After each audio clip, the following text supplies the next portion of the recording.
اعراض مقاومه الانسولين، هو بصراحه ممكن يبقى فيه مقاومه انسولين بدون اعراض واضحه، لكن بعض مرضى مقاومه الانسولين او بعض المرضى اللي عندهم مقاومه انسولين لقينا اللي عندهم بعض الاعراض، مصابين بتعب مستمر واجهاد وخمول، دايما مرهق.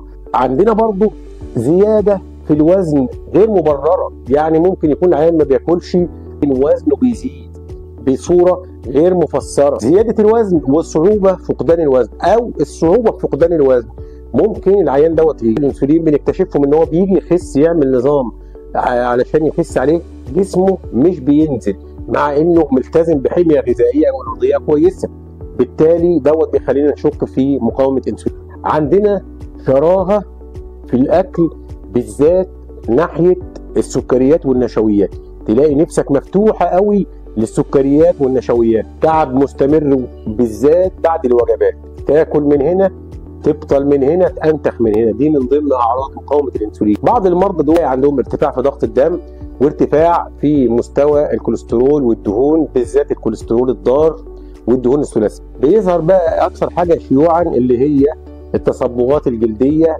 حاجه بتظهر اسمها الشواك الاسود الاكانثوزيس نيكتانز، دوت ان انت بتلاقي منطقه الرقبه بدات تسود سواد غامق قوي كده مع ظهور زوائد لحميه، وممكن منطقه تحت الابطين دوت برضو تبص تلاقي اسوداد او اسمرار غامق في المنطقه ديت. اكتر حاجه بتلفت النظر لمقاومه الانسولين.